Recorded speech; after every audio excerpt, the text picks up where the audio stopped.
Hi friends, എല്ലാവർക്കും കാറ്റത്തേക്കളിക്കൂടെ റിവ്യൂയിലേക്ക് സ്വാഗതം. ഈ റിവ്യൂ നിങ്ങൾക്ക് ഇഷ്ടമായെങ്കിൽ ലൈക്ക് ചെയ്തും സബ്സ്ക്രൈബ് ചെയ്തും സപ്പോർട്ട് ചെയ്യണേ. സുഭാഷ് നിധിയോട് പറയുന്നു, അപ്പോഴാ നിങ്ങൾ വന്നത്. നാട്ടുകാരെല്ലാം കാണുകയും ചെയ്തു. മോൾ ഇവന്റെ കൂടെ ഓടി വന്നുവെന്ന് എല്ലാവരും പറയാനും തുടങ്ങി. അങ്ങനെ ഓടി വന്ന ഒരു പെൺകുട്ടി എന്ന പേര് എന്റെ അനിയന്റെ ഭാര്യയ്ക്ക് ഉണ്ടാകരുതെന്ന് എനിക്ക് നിർബന്ധമുണ്ട്. എല്ലാവിധ മര്യാദകളോടും കൂടി അവന്റെ പെണ്ണിനെ വരവേൽക്കണമെന്നും നാട്ടുകാരുടെ മുമ്പിൽ അഭിമാനത്തോടെ നിർത്തണമെന്നും ഞാൻ വിചാരിച്ചു. അതിനായി ഏർപ്പാടെല്ലാം ചെയ്തത്. മോള് പിറ്റേ ദിവസം ഇറങ്ങിപ്പോയില്ലേ? അന്നത്തെ പ്രധാന വാർത്ത അതായിരുന്നു. ആ പെണ്ണ് വീട് വിട്ട് തിരിച്ചോടിപ്പോയി. ഇനി മടങ്ങി വരില്ലാന്ന്. ചോദിക്കുന്നവരോടൊക്കെ ഇല്ല എന്ന് പറഞ്ഞ ഞങ്ങൾക്ക് മതിയായി. അതുകൊണ്ടാ ധൃതി പിടിച്ച് ഇതെല്ലാം ചെയ്തത്. എന്റെ വീട്ടിലെ പെൺകുട്ടി എങ്ങോട്ടും പോയിട്ടില്ല, ഇവിടെ തന്നെ ഉണ്ടെന്ന് നാട്ടുകാരുടെ മുഖത്ത് നോക്കി പറയണമെന്ന് മനസ്സുകൊണ്ട് ഞാൻ വിചാരിച്ചു. അതിനാ ഞാൻ ഇതൊക്കെ ചെയ്തത്. വേറൊരു കാര്യം കൂടി പറയട്ടെ, നിങ്ങളുടെ കല്യാണം കൊണ്ട് ഞങ്ങൾക്കും വിഷമവും ദേഷ്യവും ഒക്കെ ഉണ്ടായിട്ടുണ്ട്. അതെന്നാ പറയാതെ ചെയ്തതില് ഞങ്ങൾക്ക് ഇവനെ ചീത്ത വിളിക്കാനുള്ള ദേഷ്യം തോന്നിയിട്ടുണ്ട്. പക്ഷെ കുട്ടിയുള്ളപ്പോൾ അതൊന്നും ചെയ്യാൻ പാടില്ല എന്ന് വിചാരിച്ചാ ഞങ്ങൾ ഒന്നും പറയാതിരുന്നത്. മോളുടെ വീട്ടിലോ അത് അംഗീകരിച്ചിട്ടില്ല.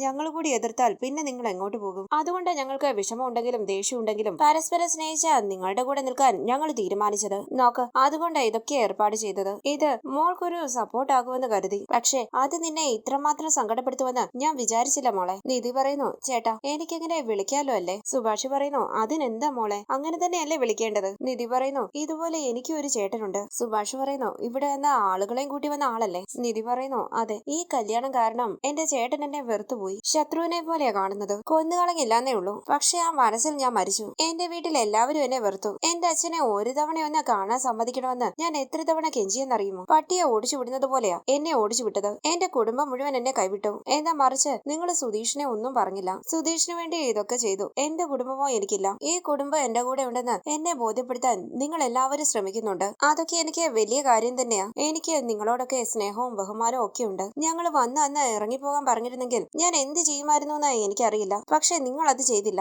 ഒരു രാത്രിയെ ഞാനിവിടെ തങ്ങിയിട്ടുള്ളൂ. പക്ഷെ അന്ന് നിങ്ങൾ എല്ലാവരും എന്നോട് വളരെ നന്നായിട്ടാണ് പെരുമാറിയത്. അങ്ങനെ കണ്ണു തിറങ്ങിയ കൈകൂപ്പി നിധി പറയുന്നു, നിങ്ങളെ എല്ലാവരെയും ഞാൻ കാണുന്നത് ഒരുപാട് ഉയരത്തിലാ. ഒരിക്കലും നിങ്ങളെ ആരെയും ഞാൻ മറക്കില്ല. ഇത് കേട്ട് സുധീഷിനെ ഒന്ന് നോക്കിയിട്ട് സുഭാഷ് പറയുന്നു, എന്താ മോളെ ഇത്? കൈ താഴ്ത്തിയിട്. എടാ പറയടാ. സുധീഷ് പറയുന്നു, നിധി പ്ലീസ്. കൈ താഴ്ത്തി കരഞ്ഞോണ്ട് നിധി പറയുന്നു, ആരാണെന്ന് പോലും അറിയാത്ത എനിക്ക് വേണ്ടി ഇത്രയൊക്കെ ചെയ്യാൻ തയ്യാറായ നിങ്ങളോട് ഇനി സത്യം മറച്ചു വെക്കുന്നത് ശരിയാകില്ല ചേട്ടാ. ഇത് കേട്ട് സുഭാഷ് സംശയത്തോടു കൂടി നിൽക്കുമ്പോൾ ടെൻഷനോട് കൂടി സുധീഷ് ചോദിക്കുന്നു, എന്താ ഇത്? സുഭാഷ് ചോദിക്കുന്നു, എന്ത് സത്യം? നിധി പറയുന്നു, എന്റെ അച്ഛന് വയ്യാത്തത് കൊണ്ട് മാത്രമല്ല ഞാൻ റിസപ്ഷനിൽ നിൽക്കില്ല എന്ന് പറഞ്ഞത്. സുഭാഷ് ചോദിക്കുന്നു, പിന്നെ? നിധി പറയുകയാണ്, നിങ്ങൾ എല്ലാവരും വിചാരിക്കുന്നത് പോലെ ഞങ്ങൾ രണ്ടുപേരും സ്നേഹിച്ച് വിവാഹം കഴിച്ചവരല്ല. ഇത് കേട്ട് ഞെട്ടി സുധീഷിനെ നോക്കുകയാണ് സുഭാഷ്. സുധീഷ് ഞെട്ടി കണ്ണടച്ച് കുനുങ്ങി നിൽക്കുകയാണ്. സുധീഷിനെ ഒന്ന് നോക്കിയിട്ട് നിധി പറയുന്നു, എന്റെ വീട്ടുകാര് എനിക്ക് വേറൊരു കല്യാണം ആലോചിച്ചിരുന്നു. സുഭാഷ് പറയുന്നു, അത് കുട്ടിക്ക് ഇഷ്ടമല്ലാന്ന് ഇവൻ പറഞ്ഞിരുന്നു. രജിസ്റ്റർ മാരേജ് നടത്താൻ പറഞ്ഞപ്പോൾ അത് നിർത്താൻ വേണ്ടി ഇവനാ ഞങ്ങളോട് പറഞ്ഞത്. ഞങ്ങൾ എല്ലാവരും കൂടി അവിടെ വന്ന് ആ ആളെ കാണുകയും ചെയ്തു. മാത്രമല്ല, നിധി പറയുന്നു, എനിക്കറിയാം, ആ രജിസ്ട്രേഷൻ മുടക്കാൻ നിങ്ങൾ സഹായിച്ച വിവരം എനിക്കറിയാമായിരുന്നു. സുധീഷ് പറഞ്ഞിരുന്നു. ആ ചെറുക്കനെ എനിക്ക് ഒട്ടും ഇഷ്ടമായിരുന്നില്ല. കല്യാണം വേണ്ടാന്ന് ഞാൻ വീട്ടിൽ ആവത് പറഞ്ഞു. നടന്നില്ല. അപ്പോഴാ അത് ഒഴിവാക്കാനായിട്ട് ഇറങ്ങിപ്പോരാൻ ഞാൻ തീരുമാനിച്ചത്. അതിനുള്ള ഹെൽപ്പാ ഞാൻ സുധീഷിനോട് ചോദിച്ചത്. തിരുവനന്തപുരം വരെ എത്തിക്കാമെന്ന സുധീഷ് എന്നോട് പറഞ്ഞത്. ഏതെങ്കിലും ഹോസ്റ്റലിൽ തങ്ങി ജോലി നോക്കാം. കുറച്ചുനാൾ കഴിഞ്ഞ് തിരിച്ചുപോയി അച്ഛനെ സമാധാനപ്പെടുത്താമെന്ന് വിചാരിച്ചു. അതിനുവേണ്ടി മാത്രമാ ഞാൻ സുധീഷിന്റെ കൂടെ ഇറങ്ങി പുറപ്പെട്ടത്. പക്ഷേ അങ്ങനെ നടന്ന കാര്യങ്ങളെല്ലാം നിധി സുഭാഷിനോട് പറയുകയാണ്. രാജീവും അരുണും സൂര്യയും ഗുണ്ടകളുമെല്ലാം സുധീഷിന്റെയും നിധിയുടെയും പിന്നാലെ വന്നതും രക്ഷപ്പെടാനായി പോലീസ് സ്റ്റേഷനിലേക്ക് ഓടിക്കയറിയതും നാടകമാണെന്ന് പറഞ്ഞ് സുധീഷ് നിധിയെ കല്യാണത്തിന് സമ്മതിപ്പിച്ചതും പിന്നീട് എല്ലാവരുടെയും മുന്നിൽ വെച്ച് സുധീഷ് നിധിയുടെ കഴുത്തിൽ താലി കെട്ടിയതുമല്ല. തുടർന്ന് നിധി പറയുന്നു, വെറുതെ ഒരു നാടകം മാത്രമാ ആ കല്യാണമെന്ന് ഞാൻ വിശ്വസിച്ചു. അവിടുന്ന് നേരെ ഏതെങ്കിലും ഹോസ്റ്റലിലേക്ക് പോകാൻ തീരുമാനിച്ചപ്പോൾ അന്ന് രാത്രി വേറെ ഇടം കിട്ടില്ലെന്ന് പറഞ്ഞ് സുധീഷ് നേരെ എന്നെ ഇങ്ങോട്ടേക്ക് കൊണ്ടുവന്നു. ഇന്ന് അച്ഛനെ കാണാൻ പറ്റാതെ തിരിച്ചു വരുമ്പോൾ പോലീസ് സ്റ്റേഷനിലേക്ക് വീണ്ടും വിളിപ്പിച്ചു. അവിടെ ചെന്നപ്പോൾ എന്റെ കല്യാണം നിയമപ്രകാരം നടന്നു എന്ന് പറഞ്ഞ് ഒരു മാരേജ് സർട്ടിഫിക്കറ്റ് എടുത്തു തന്നു. എങ്ങനെ ഇതൊക്കെ നടന്നതെന്ന് ഇപ്പോഴും എനിക്ക് അറിയില്ല ചേട്ടാ. ആ ഷോക്കിൽ നിന്ന് തന്നെ ഞാൻ ഇതുവരെ മാറിയിട്ടില്ല. ഇത് കേട്ട് സുഭാഷ് സുധീഷ് എന്ന് വിളിക്കുമ്പോൾ സുധീഷ് പറയുന്നു, ചേട്ടാ ഞാൻ. നിധി പറയുന്നു, എന്റെ വീട്ടുകാരെ പറ്റിക്കാനാ ഞാൻ പോലീസ് സ്റ്റേഷൻ വെച്ച് അങ്ങനെ അഭിനയിച്ചത്. ഇനി ഈ റിസപ്ഷനിലൂടെ വന്നു നിന്ന് നിങ്ങളെ കൂടി ചതിക്കാൻ എനിക്ക് കഴിയില്ല. എന്നോട് ക്ഷമിക്കണം ചേട്ടാ പ്ലീസ്. അങ്ങനെ കൈകൂപ്പി പൊട്ടിക്കരയുകയാണ് നിധി. സുഭാഷ് ദേഷ്യത്തോടു കൂടി സുധീഷിനെ നോക്കുമ്പോൾ സുധീഷ് പറയുന്നു, ചേട്ടാ ഞാൻ. അപ്പോൾ നിധി പറയുകയാണ്, അയ്യോ ചേട്ടാ, സുധീഷ് ഒരു തെറ്റും ചെയ്തിട്ടില്ല. സുധീഷ് എന്നെ സഹായിക്കാൻ നോക്കിയിട്ടേ ഉള്ളൂ. എല്ലാം എന്റെ തീരുമാനമായിരുന്നു. അതുകൊണ്ട് സുധീഷും നിങ്ങളും എല്ലാവരും അനുഭവിക്കേണ്ടി വന്നു. എന്നോട് ക്ഷമിക്കണം ചേട്ടാ, സോറി. അങ്ങനെ നിധി കൈകൂപ്പി പൊട്ടിക്കരയുമ്പോൾ സുഭാഷ് പറയുന്നു, മോളെ വേണ്ട, സോറി ഒന്നും വേണ്ട. സുഭാഷ് ഓർക്കുന്നു സുധീഷിന്റെ വാക്കുകൾ. ഞാൻ കുറെ കഷ്ടപ്പാടുകളുള്ള ഒരു സാധാരണക്കാരനാടോ. എന്റെ കൂടെ വന്നാൽ നല്ലൊരു ജീവിതമായിരിക്കില്ല എന്നൊക്കെ ഞാൻ പറഞ്ഞു നോക്കി. അവക്ക് പക്ഷേ ഞാൻ തന്നെ മതിയെന്ന ഒരേ വാശി. നിന്നെ മനസ്സിൽ വെച്ചുകൊണ്ട് വേറൊരാളുടെ കൂടെ എനിക്ക് ജീവിക്കാൻ പറ്റില്ല എന്ന ഒരേ കരച്ചിൽ. തുടർന്ന് നിധി പറയുന്നു, നിങ്ങൾ വിചാരിക്കുന്നത് പോലെ ഇത് ശരിക്കുള്ള കല്യാണമല്ല. ഞങ്ങൾ രണ്ടുപേരും അത് ആഗ്രഹിക്കുന്നുമില്ല. ഞാൻ ഉടനെ ഇവിടുന്ന് പോകും. ഏതെങ്കിലും ഹോസ്റ്റലിലേക്ക് മാറും. അത് കഴിഞ്ഞാൽ പിന്നെ എന്നെ കൊണ്ട് ഒരു ബുദ്ധിമുട്ടും നിങ്ങൾക്കുണ്ടാകില്ല. സോറി ചേട്ടാ, സോറി. കണ്ടു നിറങ്ങിയ സുഭാഷ് ചോദിക്കുന്നു, നീ എന്തിനാ മോളെ സോറി പറയുന്നത്? നടന്ന കാര്യങ്ങൾ സത്യമായിട്ട് പറഞ്ഞിട്ട് നീ എന്തിനാ സോറി പറയണം? നോക്ക്, നിനക്ക് ഈ വീടിനെ പറ്റി എന്തറിയുമെന്ന് എനിക്കറിയില്ല. ഇനി ഇവനത് പറഞ്ഞിട്ടുണ്ടോന്നും എനിക്കറിയില്ല. ഈ വീടിനെ പറ്റി ആളുകൾ പറയുന്ന ഒരു പേരുണ്ട്, പെണ്ണുങ്ങൾ വാഴാത്ത വീടാണിതെന്ന്. ഞങ്ങളുടെ അമ്മയെ ഞങ്ങൾ എല്ലാവരും ചെറിയ കുട്ടികളായിരിക്കുമ്പോഴേ മരിച്ചുപോയതാ. അതിനുശേഷം അച്ഛൻ വേറൊരു കല്യാണം കഴിച്ചു. അവരും കുറച്ചു കഴിഞ്ഞപ്പോൾ ഇട്ടേച്ചു പോയി. അന്ന് മുതലുള്ള പേരാ പെണ്ണുങ്ങൾ വാഴാത്ത വീടെന്ന്. നീ എന്നെ ചേട്ടാന്ന് വിളിച്ചതല്ലേ? നിന്നോട് പറയാൻ ഞാനെന്തിനാ മടിക്കുന്നത്? എത്രയോ കല്യാണാലോചനകൾ എനിക്ക് നടന്നിരിക്കുന്നു. ഞാനേ പെണ്ണ് കാണാൻ പോകുന്നതിന് നാട്ടുകാർ കളിയാക്കി പറയുന്നത് സുഭാഷ് കാപ്പി കുടിക്കാൻ പോകുന്നു എന്നാ. ചുമ്മാ പോയി കാപ്പി കുടിച്ച് തിരിച്ചു വരാം, ഒരു ഗുണം ഉണ്ടാകാൻ പോകുന്നില്ലാന്ന് അവര് പറഞ്ഞത് ഇത്രയും കാലം ശരിയായിട്ടുമുണ്ട്. ഒരു പെൺകുട്ടിയും കല്യാണം കഴിഞ്ഞ് ഈ വീടിന്റെ പടികയറി വന്നിട്ടില്ല. നോക്ക്, ഇവന്റെ കൂടെ മോളി പടികയറി വന്നപ്പോൾ ഞാൻ ഒരുപാട് സന്തോഷിച്ചു. എന്റെ അനിയന്മാരില്ലേ, അവന്മാർ എന്നേക്കാൾ ഹാപ്പി ആയിരുന്നു. ഈ വീടിന്റെ ജാതകം തിരുത്തി കുറിക്കാൻ സുധീഷ് ഒരാളെ വിവാഹം കഴിച്ചുകൊണ്ട് വന്നിരിക്കുന്നുവെന്ന് മനസ്സ് തുറന്ന് ഞാൻ സന്തോഷിച്ചു. ഇത് കേട്ട് സുധീഷ് കരയുമ്പോൾ നിധി കണ്ണു നിറങ്ങിയ സുധീഷിനെ നോക്കുകയാണ്. സുഭാഷ് പറയുന്നു, പിറ്റേന്ന് മോള് തിരിച്ച് വീട്ടിലേക്ക് പോയപ്പോൾ നാട്ടുകാർ പറഞ്ഞുണ്ടാക്കിയത് എന്താണെന്നറിയുമോ? ആ വന്നു കയറിയ പെൺകുട്ടി തിരിച്ചങ്ങ് പോയെന്ന്. ആ ഒരൊറ്റ കാരണം കൊണ്ടാ ഇങ്ങനെ ഒരു റിസപ്ഷൻ ഏർപ്പാടാക്കിയത്. നാട്ടുകാർ പറയുന്നത് പോലെ ഒന്നും സംഭവിക്കില്ലെന്നും നീ തിരിച്ചു വരുമെന്ന് ഞാൻ സമാധാനിച്ചെങ്കിലും അവര് പറയുന്നത് പോലെ ഒന്നും സംഭവിക്കരുതെന്ന് ഞാൻ മനസ്സ് നേറി പ്രാർത്ഥിക്കുകയായിരുന്നു. അങ്ങനെ ഒരു ഭയം എനിക്കുണ്ടായിരുന്നു മോളെ. അവസാനം എന്ത് നടക്കരുതെന്നാ ഞാൻ വിചാരിച്ചോ അത് തന്നെ നടക്കുന്നു. നീ നാളെ എന്നേക്കുമായിട്ട് തിരിച്ചു പോകും. നിധി പറയുന്നു, ചേട്ടാ ഞാനൊന്നും മനഃപൂർവ്വം ചെയ്തതല്ല. അപ്പോൾ സുഭാഷ് പറയുകയാണ്, അയ്യോ ഞാൻ മോളെ ഒന്നും പറഞ്ഞതല്ല. ഈ വീടിന്റെ ശാപം ഒരു കാലത്ത് ഒഴിഞ്ഞു പോകില്ല എന്ന് വെറുതെ ഓർത്തു പോയതാ.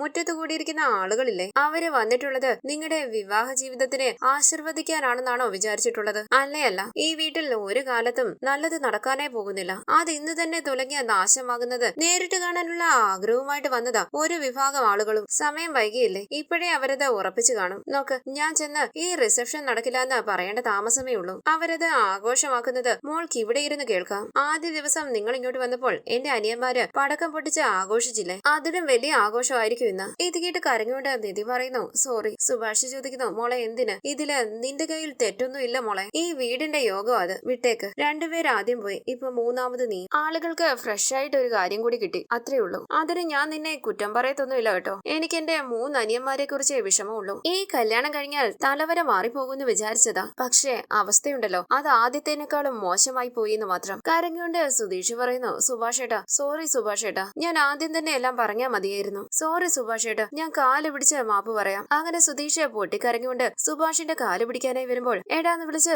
സുധീഷിനെ തടയുകയാണ് സുഭാഷ്. സുധീഷ് പറയുന്നു, സോറി സുഭാഷേട്ടാ. സുധീഷിനെ ചേർത്ത് പിടിച്ചുകൊണ്ട് സുഭാഷ് പറയുന്നു, എടാ പോട്ടെ, സാരമില്ലടാ, സാരമില്ല. സോറി മോളെ, നിന്റെ അവസ്ഥ നോക്കാതെ ഞങ്ങൾ ഒരുപാട് ബുദ്ധിമുട്ടിച്ചു, സോറി. അങ്ങനെ നിധിയുടെ മുന്നിൽ കൈകൂപ്പുകയാണ് സുഭാഷ്. ഇത് കണ്ട് നിധി വിഷമത്തോടു കൂടി നിൽക്കുമ്പോൾ സുഭാഷ് പറയുന്നു, ഞാൻ പോയി പറഞ്ഞോളാം. ഇന്നൊന്നും നടക്കില്ലെന്ന് ഞാൻ പോയി പറഞ്ഞോളാം. സുധീഷ് ചോദിക്കുന്നു, സുഭാഷേട്ടാ ഇപ്പോ എങ്ങനെയാ അവരുടെ അടുത്ത് പറയുക? കണ്ണീര് തുടച്ച് സുഭാഷ് പറയുന്നു, അത് വിടടാ, നാണം കെടുന്നത് നമുക്ക് പുതിയ കാര്യമാണോ? ഇനി അവരെ കാത്തിരുത്തി ബുദ്ധിമുട്ടിക്കുന്നത് ശരിയല്ല. നമ്മൾ തന്നെ അവരോട് പറയണം, വാ. അങ്ങനെ സുധീഷിനെയും കൂട്ടി അവിടെ നിന്ന് പോവുകയാണ് സുഭാഷ്. കണ്ണു നിറങ്ങിയ നിധിയെ ഒന്ന് നോക്കിയിട്ട് പുറത്തു നിന്ന് വാതിലടയ്ക്കുകയാണ് സുധീഷ്. പൊട്ടിക്കരഞ്ഞുകൊണ്ട് അവിടേക്ക് ഇരിക്കുകയാണ് നിധി. പിന്നീട് കാണിക്കുന്നത് ബിരിയാണി പാത്രം തുറക്കുമ്പോൾ അരികിലേക്ക് ചെന്ന് മണപ്പിച്ച് നോക്കി ഭാസ്കരൻ പറയുന്നു, കലക്കി. ഒരു കുപ്പി എടുത്തിട്ട് ഭാസ്കരൻ പറയുകയാണ്, അപ്പോ നമ്മൾ ഇന്നത്തെ രാത്രി ആഘോഷിക്കാൻ പോവുകയാണ്. ഇതെല്ലാം കണ്ട് ദേഷ്യത്തോടു കൂടി നിൽക്കുകയാണ് ഗംഗാധരനും ലളിതയും. അവിടെ ഇരിക്കുന്ന ഒരു ചേച്ചി പറയുന്നു, കുറെ നേരം ആയല്ലോ കുത്തിയിരുത്തി പാട്ട് കേൾപ്പിക്കുന്നു, പെണ്ണും ചെറുക്കനും എന്താ വരാത്തത്? ഒരാൾ പറയുന്നു, എന്താണോ? സുരന്ദ ടെൻഷനോട് കൂടി ആലോചിച്ച് നിൽക്കുകയാണ്. സുധീഷിനെയും കൂട്ടി സുഭാഷ് പുറത്തേക്ക് ഇറങ്ങി വരുമ്പോൾ ഒരു ചേട്ടൻ പറയുന്നു, പെൺകുട്ടി എവിടെ സുഭാഷ്? നിന്റെ അനിയനെ ഞങ്ങൾ കുറെ കണ്ടിട്ടുള്ളതാ, വരാൻ പറ. ഇത് കേട്ട് ലളിത പറയുകയാണ്, അത് ശരിയാണല്ലോ, അവൻ പെണ്ണിനെയും കൂട്ടിയല്ലേ വന്നത്, എന്നിട്ട് അവൾ എവിടെ പോയി? ഗംഗാധരൻ പറയുന്നു, ഇവന്മാർ എന്തൊക്കെ തരികിടയാ ചെയ്തു വെച്ചിരിക്കുന്നതെന്ന് ആർക്കറിയാം. നികേഷ് ചോദിക്കുന്നു, ഹരീഷേട്ടാ ഏട്ടത്തി എവിടെ, ഇറങ്ങിയില്ലേ? ഹരീഷ് പറയുന്നു, രണ്ടുപേരും ഒരുമിച്ചല്ലേ വരേണ്ടത്. സുധീഷ് ചോദിക്കുന്നു, സുഭാഷേട്ടാ നമ്മളിപ്പം എന്താ ചെയ്യാൻ പോകുന്നത്? സുഭാഷ് പറയുന്നു, എല്ലാവരോടും ഭക്ഷണം കഴിച്ചിട്ട് പിരിഞ്ഞു പോകാൻ പറയാം. സുധീഷ് ചോദിക്കുന്നു, അതെങ്ങനെയാ സുഭാഷേട്ടാ നമ്മൾ പറയുക? സുഭാഷ് പറയുന്നു, വേറെന്ത് ചെയ്യാനാ, നീ മാത്രമായിട്ട് സ്റ്റേജിൽ നിൽക്കാൻ പറ്റുമോ? നിധി വരില്ലാന്ന് പറഞ്ഞു കഴിഞ്ഞതല്ലേ, നിന്റെയെങ്കിലും കല്യാണം നടന്നു കിട്ടിയല്ലോ എന്ന് സന്തോഷിച്ചതാ, ഇപ്പൊ അതും പോയി. വാ. ഭാസ്കരനും ഫ്രണ്ട്സും മദ്യപിക്കുകയാണ്. സുഭാഷ് സുധീഷിനെയും കൂട്ടി ആളുകളുടെ ഇടയിലൂടെ സ്റ്റേജിലേക്ക് പോവുകയാണ്. അവർ വേദിയിലേക്ക് ചെന്ന് നിൽക്കുമ്പോൾ ലളിത ഗംഗാധരനോട് ചോദിക്കുന്നു, ആ പെണ്ണെന്താ വരാത്തത്? ഇവ മാത്രമാണോ റിസപ്ഷന് സ്റ്റേജിൽ കയറി നിൽക്കാൻ പോകുന്നത്? ഗംഗാധരൻ പറയുന്നു, എന്തോ കുഴപ്പമുണ്ട് ലളിത. ഒരു ചേച്ചി ചോദിക്കുന്നു, പെൺകുട്ടി എവിടെ സുഭാഷ്? സുഭാഷ് ചോദിക്കുന്നു. ആ പാട്ടൊന്ന് ഓഫ് ചെയ്യുമോ? ടിറ്റോ പാട്ട് ഓഫ് ചെയ്യുമ്പോൾ ഭാസ്കരനും മറ്റെല്ലാവരും സ്റ്റേജിലേക്ക് നോക്കുകയാണ്. കൈകൂപ്പി സുഭാഷ് പറയുന്നു, ഞങ്ങളുടെ ക്ഷണം സ്വീകരിച്ചെത്തിയ എല്ലാവർക്കും നന്ദി. ഭക്ഷണം തയ്യാറായിട്ടുണ്ട്, അത് നിങ്ങൾക്കൊക്കെ കഴിച്ചു തുടങ്ങാം. ഒരാൾ പറയുന്നു, ബിരിയാണി കഴിക്കണമെങ്കിൽ ഹോട്ടലിൽ പോയാ പോരെ, ഞങ്ങൾ വന്നത് ചടങ്ങ് കൂടി കാണാനാ. പെണ്ണിനോട് വന്ന് നിൽക്കാൻ പറ. ഇത് കേട്ട് സുഭാഷും സുധീഷും ടെൻഷനോട് കൂടി നിൽക്കുമ്പോൾ ഒരു ചേച്ചി ചോദിക്കുന്നു, എന്താ സുഭാഷേ, നിങ്ങൾ ആണുങ്ങൾ മാത്രമേ വീട്ടിലുള്ളൂ എന്നറിഞ്ഞപ്പോൾ പെണ്ണ് ഓടിപ്പോയോടാ? ഇത് കേട്ട് എല്ലാവരും ചിരിക്കുമ്പോൾ ഭാസ്കരൻ ടെൻഷനോട് കൂടി നിൽക്കുകയാണ്. സുഭാഷ് പറയുന്നു, നിങ്ങള് ഞാൻ പറയുന്നതൊന്ന് കേൾക്കണം. ഒരാൾ പറയുന്നു, അത് കേൾക്കാം. അതിനു മുമ്പ് ഇവിടെ ഫംഗ്ഷൻ ഉണ്ടോ ഇല്ലയോ അത് പറ. കണ്ടു നിറങ്ങിയ സുഭാഷ് പറയുന്നു, അത് ചേട്ടാ. ഈ സമയം ഫംഗ്ഷനായി ഒരുങ്ങി പുറത്തേക്ക് ഇറങ്ങി വരുന്ന നിധി ഉറക്കെ ചേട്ടാന്ന് വിളിക്കുകയാണ്. സുഭാഷും സുധീഷും തിരിഞ്ഞ് നിധിയെ നോക്കുന്നു. അങ്ങനെ ഇന്നത്തെ എപ്പിസോഡ് അവസാനിച്ചു. ഇനി അടുത്ത എപ്പിസോഡ് പ്രൊമോ റിവ്യൂ. സുഭാഷ് വാങ്ങിക്കൊടുത്ത് സാരി ധരിച്ച് നന്നായി ഒരുങ്ങി പുറത്തേക്ക് ഇറങ്ങി വരികയാണ് നിധി. എല്ലാവരും നിധിയെ ശ്രദ്ധിക്കുകയാണ്. സുഭാഷും സുധീഷും വിശ്വസിക്കാനാകാതെ നിധിയെ തന്നെ നോക്കി നിൽക്കുന്നു. സുനന്ദ വളരെ സന്തോഷത്തോടു കൂടി നിൽക്കുമ്പോൾ കണ്ടു നിറഞ്ഞ് കൈകൂപ്പി നിൽക്കുകയാണ് സുഭാഷ്. നാട്ടുകാരുടെ ഇടയിലൂടെ നടന്ന് സ്റ്റേജിലേക്ക് വന്ന് സുധീഷിന്റെ അരികിൽ നിൽക്കുകയാണ് നിധി. ഇത് കണ്ട് ദേഷ്യത്തോടു കൂടി നിൽക്കുകയാണ് ഗംഗാധരനും ലളിതയും. തുടർന്ന് മദ്യപിച്ച് ലക്കുകെട്ട ഭാസ്കരൻ വേദിയിലേക്ക് വന്ന് നാട്ടുകാരോട് സംസാരിക്കുകയാണ്. സുധീഷും നിധിയും സുഭാഷും എല്ലാം ടെൻഷനോടുകൂടി നിൽക്കുന്നു. ഹരീഷും നികേഷും കുറച്ച് ഇപ്പുറത്തായി നിൽക്കുകയാണ്. ഭാസ്കരൻ സുഭാഷിനോട് പറയുന്നു, മൈസൺ, കല്യാണം എങ്ങനെ നടത്തണമെന്ന് നിനക്കറിയില്ല,